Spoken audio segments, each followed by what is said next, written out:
দেশনেত্রী বেগম খালেদা জিয়া আজ আমাদের মাঝে নেই, কিন্তু তিনি মানুষের অন্তরে আছেন। গণতন্ত্রের মা হিসেবে তিনি খেতাব পেয়েছেন, প্রতিষ্ঠিত হয়েছেন। তার জানাজায় যারা শরিক হয়েছেন, যারা ঢাকায় আসতে পারেননি, তারা গায়েবানা জানাজাতে শরিক হয়েছেন। সারা পৃথিবীর মানুষ দেখেছে। পৃথিবীর সর্ববৃহৎ জানাজা এটা প্রতিষ্ঠিত হয়েছে। কত মানুষ জানাজায় শরিক হয়েছেন তার কোনো সীমারেখা নাই, পরিসংখ্যান নাই। ভবিষ্যতে হয়তো অনুমান নির্ভর একটা তথ্য দেয়া যেতে পারে। তার কারণ হলো বাংলাদেশের মানুষ শুধু নয়, সারা পৃথিবীর মানুষ জানে, বিশ্বাস করেছে গণতন্ত্রের লড়াই সংগ্রাম করতে করতে একজন সাধারণ গৃহিণী কিভাবে সারা বিশ্বে গণতন্ত্রের রক্ষক হতে পারে, গণতন্ত্রের জন্য দৃষ্টান্ত হতে পারে। গণতন্ত্রের জন্য সংগ্রাম করতে করতে নিজের জীবন, সন্তান, পরিবার সব কিছুই তিনি ত্যাগ করেছেন।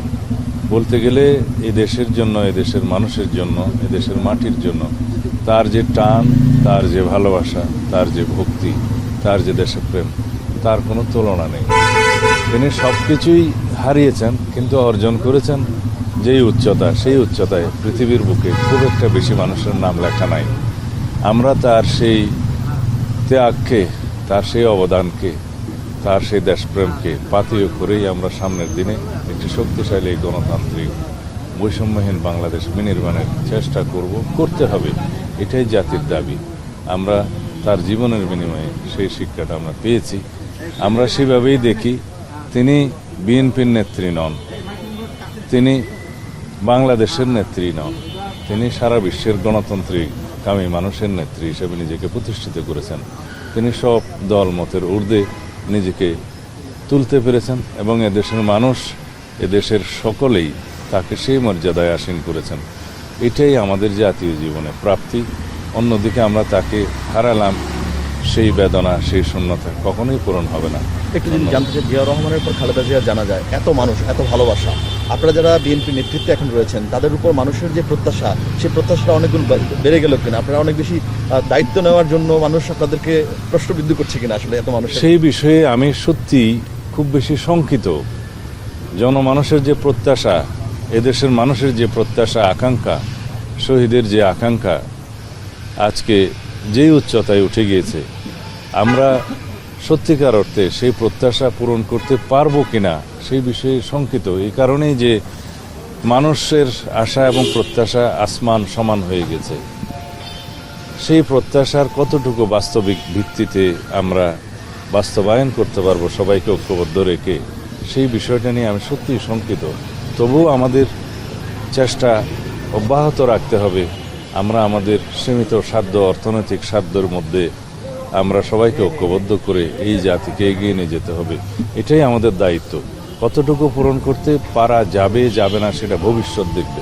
আচ্ছা, আরেকটা বিষয় হচ্ছে, ওনার যেহেতু জানাজা হলো, কুলখানির বিষয় থাকে, আর কিছু আনুষ্ঠানিকতা থাকে, সেগুলো বিষয় নিয়ে আমরা এখনো বসিনি। এগুলো আনুষ্ঠানিকতা, আচার আচরণ যেভাবে করতে হয় আমরা সেভাবে বিবেচনা করব। নির্বাচন, খালেদা জিয়া যেহেতু নাই এবং নির্বাচন কমিশন থেকে বলে দিয়েছে আসলে তার মনোনয়ন স্থগিত থাকবে, আপনাদের বিকল্প প্রার্থীও দিয়েছেন, নির্বাচন কেন্দ্রিক আসলে কোনো ধরনের প্রভাব পড়বে কিনা, বা এই খালেদা জিয়ার মৃত্যুকে আপনারা, এই শোকটাকে আপনারা কীভাবে নির্বাচনে কাজে লাগাতে চান? আমরা সত্যিকার অর্থে দেশনেত্রী বেগম খালেদা জিয়ার শোককে শক্তিতে পরিণত করতে চাই, কিন্তু এটা দলীয় ভিত্তিতে নির্বাচনের কাজে আমরা ব্যবহার করার মতো এত সংকীর্ণ আমরা নই। আমরা তার শোককে, শক্তিকে জাতি বিনির্মাণের জন্য ব্যবহার করতে চাই, নির্বাচনের জন্য নয়। তার মনোনয়নের ক্ষেত্রে যেহেতু তিনি ফিজিক্যালি আর নেই, সেজন্য আইনের ভিত্তিতে জেনারেল ক্লজেস অ্যাক্ট অনুসারে তার কোনো লিগ্যাল এন্টিটি নাই। সেই হিসেবে তার মনোনয়ন এমনিতেই বাতিল ঘোষণা করা হবে। যেহেতু আমাদের বিকল্প প্রার্থী সেখানে দেয়া আছে, তাদেরটা বাছাইতে যদি টিকে তাহলে তারাই প্রার্থী হবে, এটাই আইন। নির্বাচন স্থগিত বা পেছনের তো কোনো সুযোগ না, কোনো আইনি সুযোগ নেই। নির্বাচন পিছনে কোনো আইনি সুযোগ নেই। বাছাইয়ের পরে এবং প্রতীক বরাদ্দের পরে যদি সেটা হতো, সেই ক্ষেত্রে আইনগত জটিলতার কারণে স্থগিত হতো। এখন সেই পরিস্থিতি নাই, যেহেতু বাছাইয়ের আগেই তিনি নেই। তার আইনগত, যেটা বলা হয় লিগ্যাল এন্টিটি হিসেবে যেহেতু তিনি এক্সিস্ট করেন না, সেই জন্য তার মনোনয়নপত্রটা বাছাইতেই টিকবে না। সেই ক্ষেত্রে বিকল্প যে প্রার্থী দেওয়া হয়েছে তাদেরটা যদি বাছাইতে টিকে তারাই প্রার্থী। তারেক রহমান কেমন আছেন এখন?